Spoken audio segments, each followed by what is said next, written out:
What does it mean? I manage a number of organizations. One of them is SPM Professionals, and another one is Lead Paul. Lead Paul is into advertising.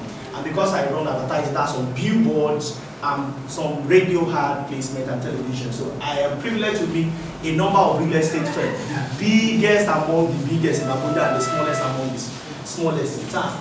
We recruit for a lot of organizations, small, medium, and large organizations. And when we talk to those that would like to be employed in this organization, one of the things they mention to us is that we are passionate. And I said, show me the passion. And the lady is either folding her face and showing me that she's passionate about it. Listen, the primary purpose of starting business, not an NGO, is profit. It is hard to say, but it is the truth. I don't know what else. Anyone that tells you something else is lying to you. The sole reason of starting business is profit. If you want to start another business in which you will be showing your passion, that may be mentorship program. But when it comes to business, the important thing, the central thing is passion. But that does not mean you should lose your philosophy. And that's why I love what our big sister told us about design philosophy. So that is where your being purposeful is.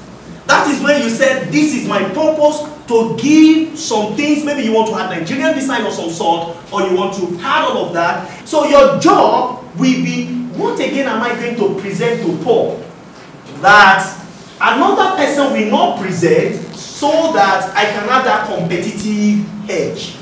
What else can you present with your design? What else can you do? And that's why I say you need to go beyond just designing for me, or just going through the stages for me, but maybe consulting for me. How many of us have eaten suya before here? You have eaten suya. Now listen, before you ate suya, the suya man gives you, cut a little, it gives you taste. He says gashi taste. Once you taste it, sir, you are educated, PhD holder, you become glued. You can't go anywhere. You are just there. And the guy will use you to say, they even have sense. More than those of us. You know, they will not be finding the thing for another person coming to see that look at this guy with this car, he's in front of me. We'll still be finding it. And once that person shows up, he will not go to the other suya man that has nobody. It is you that packed the car and said, for this man with black car to stand here with his jeep, he must be a good guy. You know what they've done? It is called reciprocity and obligation. What did I call it? Reciprocity and obligation. They gave us something small. They will still remove the money. What are you giving to your client that appears free, but you are going to charge for it at the end of the day? See, architects, doctors, pharmacists, accountants, lawyers, the people that are called professionals, you must learn business skills. If not, you will not be different from people who are just I don't want to use it so that it doesn't sound derogatory. I don't want to say that. But you need to learn business skills. Look at the large organization. Do you have big architects in town? One or two. What is the difference between us and those bad guys? It's because they have structures and systems. Do they have structures and systems? I can tell you over and over, any organization that builds cultural system will thrive and will be even better priced. When you get there and you see structure, structure can be seen. Why is Nigeria and UK having different income level? Nigeria and recently with Rwanda, why are we having different level of income? Research by Harvard shows that 3 things that limit development, particularly in countries, and one of them also limit development in organization. It is called hurdles to growth. That's for country. Everything. Oh my God! Now wait, one more person. Please, mass transit. Or maybe you want to mention on mine. If only we could put it up. We have approval from doors, everything. But police just decided to misbehave. And said, you did not inform us you want to install this board. But we don't need to inform you. No, arrest them. I said, you know what? Arrest me, don't arrest my guy. Oh yeah, follow us. Enter, I want to re-enter. So, can we write that? You are going to write for his plate. You are going to pay us 50,000 naira because he's a don't worry, let me write. Yeah. So, they now gave us 7 policemen with 2 trucks. We are going to, nobody will disturb us. Nobody was disturbing us before. Nobody was disturbing us before. The only person that disturbed us is the police. Nobody was. Now, do you think I love to do that? I hate to do it. But you know the truth. Beyond the bills is part of the big picture. It is part of the purpose. There are some things you just will not be able to do. There are some places where you will not just be able to speak because you are not replicated. Listen, replicating yourself is not making money. Even if you don't want to make money in life, try to replicate yourself. Money will refuse to detach from you. Now, you will not be the one looking for money. Money will say you have entered one chance. Why will you replicate yourself? How do I mean by replicating yourself? As you are speaking, Aliko is here. The next building across the road, Aliko is there. Everywhere you go, it should not be for MTN, it should be for Aliko. Everywhere you go, you see building. He has the largest market share in cement. And in our kitchen, in case you think it's just in the structure, it's also in your kitchen with salt. So now, what do you think you can do such that any house, most buildings, most phones, most designs, when people turn their faces, they will see that you are the one that designed it. You don't get that. And you just cannot achieve that by being yourself alone. So, are there monies in this system? I can tell you, yes. Are people still designing? I can also tell you, yes. But it could just be that we feel, because of reality of what is going on around the country, that people are not building. I believe people are designing, and I believe that we have so much fun within this system. If there are no funds, see, then we will not see the mopping cash within the economy. And if there are no funds, you will not be seeing some nice things happening all around the country in terms of development. So for once, please, it is good if you want to comment about what is happening outside, but don't let the challenges of what is going on get to you. It's not happening to you, it might be happening there, and we may empathize or sympathize as the case may be. But I can assure you that there are funds that we can play with anymore. So by closing, you need to understand the customer perspective very importantly, and we also need to tell a story. Like I mentioned, you need to tell a story with what you can do. Don't just say, okay, I've heard your brief, this is what the cost is. By the time you throw cost to people, for instance, you want to design, and design is going to cost about 2 million naira. And you just throw 2 million naira to people. Let me tell you, the law of negotiation, the first law says that don't negotiate. The second law says don't negotiate yourself. So when you are talking to a client, try as much as possible not to give a price that is your final price. Because the client will always say, I will not accept the first offer. He believes when you give the first offer, you have accessed him. You get the point? Okay, maybe the person that introduced you is a big man, it's a big project. Now there are people that when you give them the first offer, they don't have problem with paying. But there are some clients that I call, quote and unquote, greedy clients, they will negotiate it. They tell you, no, I can't pay that price, this is what I can pay. So when you are given the ceiling price, it becomes very difficult for you to reduce it. So you need to have a benchmark of what your price should be, and you can add to that. In fact, if you mention some rate to some people, they will not trust your work. If you undersell yourself. So if a job that they feel they've gotten for, say, they've gotten the job for maybe 5 million naira, and you mention to them that you do it for 1 million. An instance I was part of, or I experienced, a very senior friend of mine, Mr. James Abiola. I don't know if anybody knows him. Mr. James Abiola is a public speaker. We went to Port Harcourt. Somebody was going to do something in a refinery in Port Harcourt. And we met this man. The man asked me how much will he do to do the kind of research for him. So I said, this man is oil and gas, so he's going to pay us a lot of money. I think we mentioned about 3 million or 4 million naira. And the guy looked at us. Are you sure of what you are talking about? I said, yes. He said, okay, so just for you to understand, this is what they sent to me from UK. When I looked at it and saw the breakdown of what they sent to him from UK, it was charged £500,000 for the same job.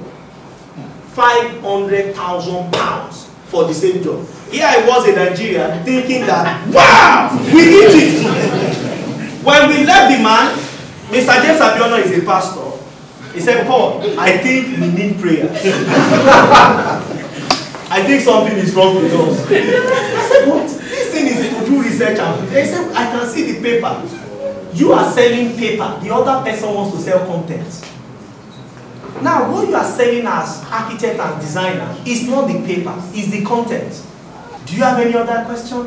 And I will tell you that today, a lot of people prefer to even pay that scale, because now we have a regulatory body that now gives us a scale of fees that says, me, I have 25 years experience and I should charge 300,000 per hour on my job. It's not even, it has nothing to do with the cost of the project. Do you understand? Now, if like, I'm going to give you an option, oh, your project is 100 million, and the book also says I can charge 7.5%, 10% of that. Do you understand? So my point is that there is already a ceiling as to what I can charge on anything, because there is a regulation that says that is what you should charge. That's the way it is with us, you know, architects, engineers, builders, you know, because the building construction industry is that regulated. Do you understand? Because these are issues. I understand. I think to pay it, because you think to yourself, you know, because to be quite honest, it's very difficult. You know, you come to a client and you're telling them, see, you're willing to pay 100 million naira to build your house. I find I don't know who has been successful. If that person is not the government, if they are not the international organizations, if they are not in the oil construction, oil industry, that you will tell, you are willing to pay 100 million to build your house, pay 10% of that for consultants, they would argue with you. Yeah, because they would argue with you, regardless of who the person is, whoever the consultant. There was news recently about the DPR building that will be built for 35 billion, and then the consultants are charging 1.4 billion. That's worthless. Do you understand? But then there was now a furor. How can they charge 1.4 billion? And that is, I mean, maybe 7 sets of consultants that will be charging that, not just one. You see, I'm just trying to tell you that there's some peculiar exactly with our industry. You want to say something, man? You almost do these things for free. See, I was going there. Okay. An engineer I know these guys are smart. You know why? They were not Nigerians. They said, whatever law you've made, this is what we want to do. If you want us to help you, this is how we'll be paid. Unfortunately, the client trusted foreigners more than Nigerians. So the policy, you may decide, man, you can also form partnership with a foreign company. So what you have more or less is a franchise. Do you get what I'm saying? Yeah. So when you present yourself to them, you present yourself as though it's not you. Akintola Williams is the person that we call Deloitte today. It's Akintola Williams. But Akintola Williams are the same professional fee challenge. When people hear Akintola Williams, they not for that Akintola, let him go and sit down somewhere in Jari. That's what people say. But today, when they change to Akintola Williams, no, when it comes to Akintola Williams, Deloitte, they are silent about the Akintola Williams. You hear Deloitte. So when you hear Deloitte and you Google Deloitte, you are seeing Deloitte.com, you are seeing them in different, these people, wow, they will give us good job. Now, I am saying again, there is need for segmentation. It is not all clients that can afford you. And like you brilliantly mentioned the other time, you have people who want to pay you 5 naira and they are 20, they are giving you 100 naira. Sure. They are going to give you 20 edicts, they are going to send you 20 questions, they are going to send 20, but you have one. Now you can also stay at the point where you are charging some amount of money and you are able to replicate yourself, because Dangote is not selling NOK. What Dangote said is salt and sugar. So it could stay at that low, understood the point that the more persons I can get and I have higher turnaround time with more people, the richer I can become. And he's happy. And he did this so independently of people. You know, to some extent, architecture, some persons will prefer nearness to what they want to do. So if somebody wants to build in, say, Osun State, most likely, chances are that 6 out of 10 architects in Osun will get that job, unlike coming to Abuja to look for an architect. I don't know if you get me. So how do you replicate yourself? If we all can understand self-replacement principle in entrepreneurship, and I think one of the books that could help us is Outlier. I think Gladwell. It is a very fantastic author who wrote books on how you can replicate yourself, the entrepreneur. We might need to read it so that professionals are essentially, most of the time, not entrepreneurs. I see professionals a lot when it comes to some services. A lawyer is a professional. How will he coordinate staff? It's a challenge I once had. How do you coordinate staff? You know, when they pay you fees, some of your staff, people that are learning under you, will be like, why will my dad alone be the only one taking that money? Why? So they don't understand time you put to this. They don't understand it. And they could rock the boat. They may just decide not to show up after 2nd of next month once they've been paid. And your promises you have given to clients, alas, you cannot do it alone. They just decide not to show up. You have similar experience. Yeah. They will just not show up. So how do we, and it's a gradual process. This is not going to happen within a week or 2 weeks. How do we transform ourselves from being that person who knows the job and he stays with us alone? In countries where naturally environment allows for structure and system, you see most of these guys, the CEO of Microsoft, Apple, and so on and so forth, they will hardly be the one writing codes. You will not see them writing codes. So, and how do you catch them? One of the things the method we are adopting now is to get interns. While they were in university, they come serve with you, they come for their industrial attachment with you, so they are exposed to the system from that stage, and some of them, you will be lucky, some of them will want to be retained.